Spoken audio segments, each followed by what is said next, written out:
Chega mais, galera colorada, com vocês Axel Colorado em mais um vídeo. Vale muito a pena ficar até o final desse vídeo, pois hoje é o vídeo do Day After. O Day After do jogo de ontem, Internacional 1, Vasco da Gama também 1. Na largada do vídeo, peço que você deixe seu like para ajudar o canal a crescer, assim como compartilhar o link desse vídeo em grupos de WhatsApp. E sem mais mambo jumbo, seguindo o fluxo, o primeiro assunto da nossa pauta é a análise do jogo de ontem. Alguns aí tentando diminuir o problema que aconteceu ontem no Beira-Rio, estão falando em 30 minutos ruins do Internacional. Não foram 30 minutos só. O primeiro tempo inteiro o Inter teve problema. E vamos lá. Em primeiro lugar, o Inter teve problemas porque mais uma vez o Inter tem problemas de preenchimento de meio de campo. Não é só por jogar com 10 quando entra o Wagner Henrique. Não é só por isso, não. É pela disposição tática dos jogadores dentro de campo. O Inter joga no tal do 4-3-2-1. Então tem sempre jogadores a menos no meio de campo. O Inter não consegue ter supremacia numérica no meio de campo. O que aconteceu foi que o tal do Diniz, que pra mim não é um grande treinador, mas que consegue estabelecer um desenho tático bastante forte dentro de campo,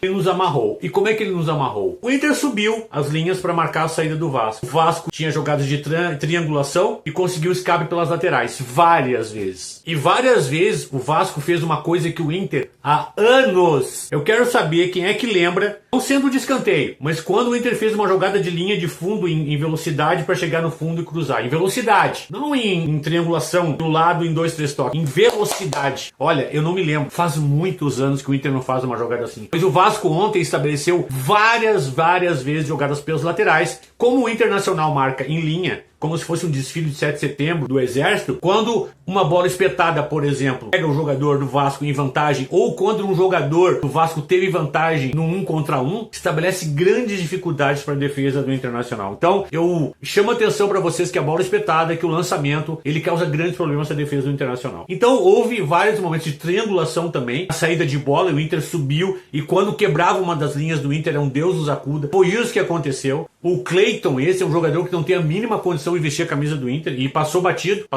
Ontem, para vocês terem uma ideia, o Baldi deu uma nota maior pro Cleiton do que pro Vitor Gabriel, para ver o problema que nós temos grande na aura colorada. Enfim, e se não fosse o Rocher, a gente teria saído do primeiro tempo derrotado. Depois que o Vasco fez o gol, sempre tem aquela coisa, o ânimo dos jogadores cresce, o Inter foi pra frente, teve uma bola no travessão, no escanteio, o Borré cabeceou uma bola no meio do gol. O placar no primeiro tempo poderia ter sido 4-1 para o Vasco, sim. Foi isso que aconteceu. No segundo tempo, desorganizadamente, o Inter veio pro segundo tempo, jogando seu futebol, tentando jogadas desarticuladas pelo lado, e ao mesmo tempo o Vasco agrediu o tempo inteiro. Quer dizer, o Vasco nos piores momentos no jogo, tirando a expulsão do goleiro, depois, o Vasco sempre teve saída no contra-ataque. E o Vasco só não matou o jogo porque o jogador do Vasco foi burro. Recebeu uma bola dentro da área para bater e resolveu passar a bola pro cara impedido. Ali teria matado o jogo. Ali o Inter tava em cima. Sem articulação, sem criatividade, sem a mão do treinador. O Inter joga com 10, o Inter jogou até com 9. Cleiton, esse é brincadeira. Não consegue acertar um passe. Então o Inter teve o quê? Posse de bola no segundo tempo. O Vasco deu a bola pro Internacional. Teve escape, deu umas 2 chances de matar o jogo. E o Inter foi beneficiado pela arbitragem. Sim, eu não quero nem saber. Aqui é um canal isento. Eu não me lembro de um juiz expulsar o goleiro daquele jeito no futebol mundial. Não me lembro. Se vocês lembram, vocês me avisem. O cara deitado no chão, pedindo atendimento, ele estava com dor.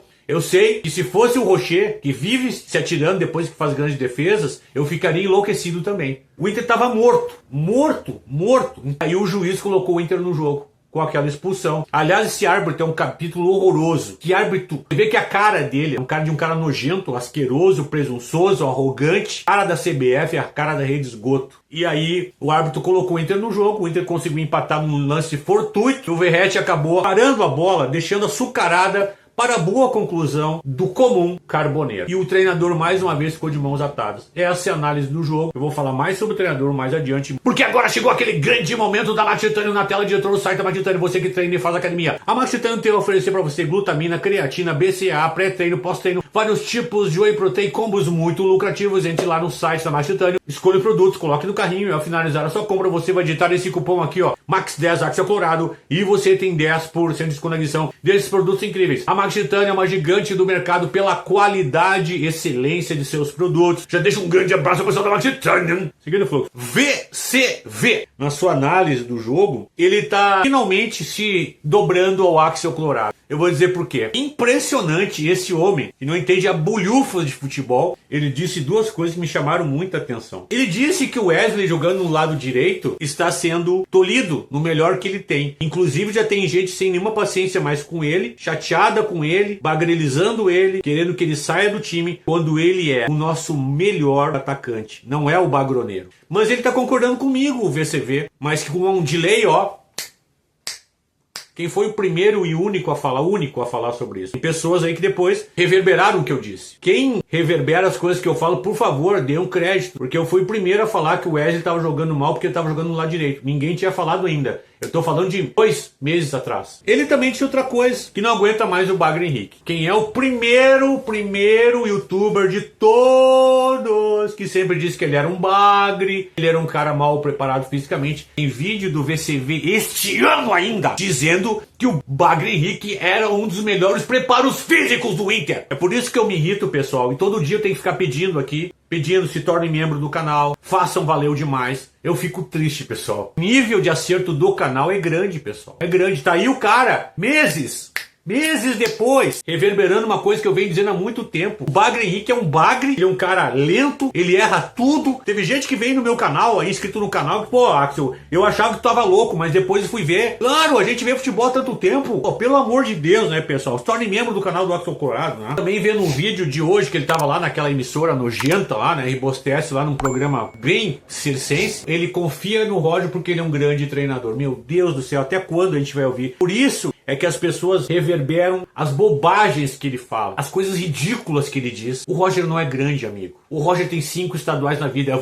Toda vez que tu chamar ele de grande, eu vou jogar na tua cara que ele tem 5 estaduais na vida. Ele não tem mais nada do que isso. E não adianta ganhar uma copinha do Brasil, não. Pra ser grande, a Copa do Brasil, a Brasileira, a Libertadores, é um monte de coisa. Pra tu abrir a boca e dizer que é grande, como o Luiz Felipe Scolari, como Abel Braga, como o Muricy Ramalho, como o Tite, como se encaminha aí o Felipe Luiz. Mas sentem que nós vamos hablar. E já procure uma trifásica para você colocar os dedos. Disse o VCV no programa uma coisa que, se é verdade, a coisa é mais terrível do que eu poderia imaginar. O mestre de todos os magos assiste de 2 a 3 vezes o jogo inteiro depois que o jogo termina. Vai para casa no outro dia e assiste 2 a 3 vezes. Então, qual é o problema desse que é tido como um grande treinador por ti? E vou dizer mais, esse cara não é nem inteligente. E se isso que ele falou é verdade, é terrível a situação dele. Ele é medíocre mesmo. Porque o senhor não consegue enxergar que o Bagre Henrique não tem condição nenhuma de jogar no Inter? Que o Cleiton não tem condições de vestir a camisa do Inter? Que o Antony não tinha condição de jogar no Internacional? Que o senhor mandou o Fabrício embora? Que ontem o Gustavo Prado não era para ter saído, não? Era pra ter saído o Bagre Henrique? Ele era pra ter saído? O Day After é terrível, porque eu tenho que olhar os vídeos desses caras e dar vontade de vomitar. Porque sempre a análise é errada. O apontamento sempre é errado. E por isso que muitas vezes os caras vêm no meu canal falar besteira. E vou dizer isso pra vocês. No mundo de semi-analfabetos, as entrevistas rebuscadas dele faz parecer inteligente. Ele não é inteligente. Pois se ele vê um jogo do Inter de 2, 3 vezes, ele não aprende nada com o próprio jogo. Mas agora chegou aquele grande momento da Q-Design. Na tela, diretor, o merchan da Q-Design. A Q-Design é uma empresa maravilhosa que trabalha com joias masculinas. Você quer usar joias masculinas, se destacar, fazendo um visual bonito. A Q-Design oferece joias em aço, em prata ou ouro, lindos anéis, lindas correntes, lindas pulseiras. Você vai lá, entra no site da Q-Design, escolhe suas joias, coloca no carrinho e ao finalizar a compra você vai digitar esse cupom aqui, ó, Axel Colorado Q10, e você tem 10% de conexão dessas joias maravilhosas. A Q-Design já está aí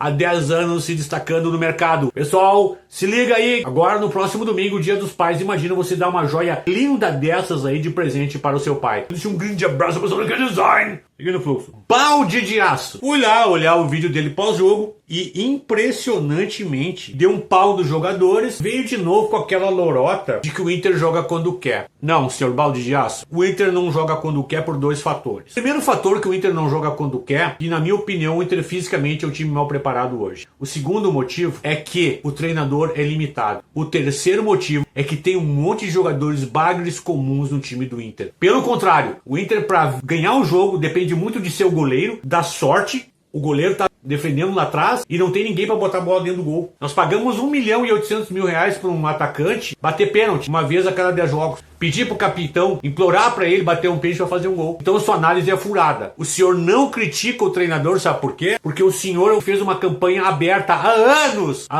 para esse treinador medíocre treinar o Inter. Como eu sei. E se por acaso ele for demitido, seu ficha 1 é o maionese. Retorno na tela o momento MDM, por favor. Roger Machado. Mestre de todos os magos.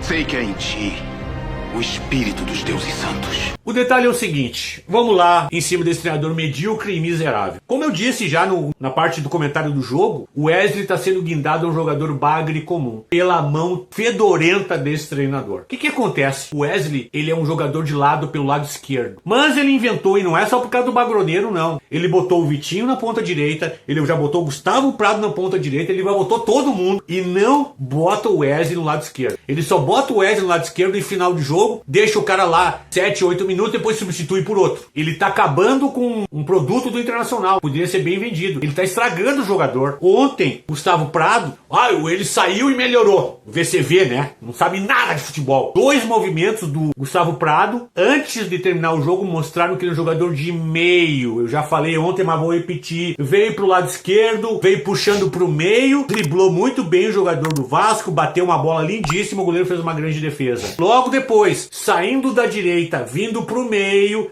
ele driblou o jogador do Vasco, levou uma falta, o Alampa bateu no travessão. Aí o que ele fez? O treinador medíocre, que não ousa em nada, ele tirou o próprio Gustavo Prado. Ele era para ter mantido o Gustavo Prado no meio, porque o Inter precisava virar o jogo, botava o Carboneiro na direita e o Wesley na esquerda, porque o Wesley se virou um jogador comum. Eu vejo o Wesley na direita marcando a subida de lateral, ajudando o Aguirre a marcar. E a torcida tá perdendo a paciência com ele. Interessante que ontem a torcida que tava lá aplaudiu o Bagre Henrique saindo de campo. E detalhe, e a torcida idiota que tava ontem no estádio vaiou o árbitro. Meu Deus do céu, vocês não têm ideia que se o Ayrton tivesse atuado como atuou, o jogo teria terminado 1-0 pro Vasco. Na expulsão do goleiro, ele levantou o estádio, colocou o Inter no jogo, colaborou para o empate. A torcida idiota reclamando do árbitro no final do jogo. Quem é que reclama do treinador? Ninguém. Do Bagre Henrique foi aplaudido quando saiu de campo. É pra matar, né? Cobrança em cima do treinador não tem. Ele é medíocre. Onde estava Canidio Maduro? Pelas 2 jogadas do Gustavo Prado, Gustavo do Prado no lugar, o Bagre Henrique, Carboneiro na direita, Wesley na esquerda. E não tinha nenhum centroavante, azar, mantinha esse alemão Borré aí, que é brincadeira, viu? 6 gols perdidos nos últimos 2 jogos. Quando chegar ali pelos 9, acho que ele consegue botar uma bola dentro do gol. Vai tomar banho também, viu? É brincadeira, é pra matar. O detalhe é o seguinte, pessoal, se não fosse o Rocher, eu fiz um cálculo. Se não fosse o Rocher, o Inter estaria na zona de rebaixamento. 7 pontos na mochila do Rocher. Por quê? Os jogos que o Inter teve contra o Vitória, ele conseguiu garantir os 3 pontos, que seriam um só. No jogo contra o Ceará, ele conseguiu garantir os 3 pontos, que seriam um só. Contra o Santos, ele conseguiu garantir os 3 pontos, que seriam um só. E ontem ele conseguiu garantir 1 ponto, que seria 0. Então 7 pontos na mochila do Rocher. O Inter não tem tido desempenho. E ontem o que aconteceu foi assim, a verdade escancarada na cara de todo mundo. O Inter não tem tido desempenho. O diretor vai colocar, enquanto eu falo, enche na minha cara e bota bem grande aí. Até o meu querido irmão Marcos Melo, um abraço. Você tinha achado que o Rocher tinha falhado nesse lance. Tá aí pra todo mundo ver. O Neymar, ele bate um tiro de canhão, tá? Isso aí tá no câmera lenta, tira muito da pressão da bola. Mas ela bate, dá uma roçada no Vitor Gabriel. E o Rocher faz uma defesa assim monumental, porque ele teve pouquíssimo tempo para ter o reflexo. Ele estava indo para uma bola que ia mais para o lado esquerdo, mas a bola tem o seu curso desviada pelo Vitor Gabriel, ele faz uma defesa monstruosa que garantiu os 2 pontos na Vila Belmiro. Agora aqui comigo, diretor. O Inter renovou o contrato com o Antony. E eu tava sem gravar vídeos, né? Na sexta-feira fiz meu vídeo comemorativo dos 2 anos de canal. Não repercuti. É uma barbaridade renovar com este que não é goleiro e tem que procurar outra profissão até o final de 2029. Mandaram o Fabrício embora para ficar com esse cara de reserva. Oremos que o goleiro de vidro não venha se machucar nos próximos jogos. Porque se ficar na mão do Antony, o Inter estaria hoje com 14 pontos. Tira 7 dos 21, dá 14 pontos. O Inter estaria na zona de rebaixamento. Um grande time começa com um grande goleiro, sim. E ele tem se mostrado fora da curva de tão bom que é o Rocher. O empresário manda no Inter. O empresário usou os seus youtubers a tiracolo, VCV, para pressionar, e também o Geleia do Voz. Para pressionar, indo para a rede social, para vir movimentos de torcida, para justificar o aumento de salário desse jogador ridículo, a sua renovação até o final de 2029. Vocês entendem por que o Inter está quebrado e falido? É por isso. Não entendem nada de futebol, porque estão destruindo o meu e o nosso clube. Você quer colocar uma pauta no canal do Axel Colorado? Ou a pauta do Axel todos os dias aqui? Façam valeu demais a partir de R$20. E no vídeo de amanhã, eu abro o vídeo com a pauta que você mandou. Você quer ajudar o canal a crescer? Também qualquer valor abaixo de R$20 ajuda o canal a crescer. Se torne membro do canal do Axel Colorado. Aqui está o endereço de e-mail para aqueles que querem fazer uma conexão comercial com o Axel Colorado e divulgar os seus produtos aqui. Falei e me garanto. Um grande abraço e fique com Deus.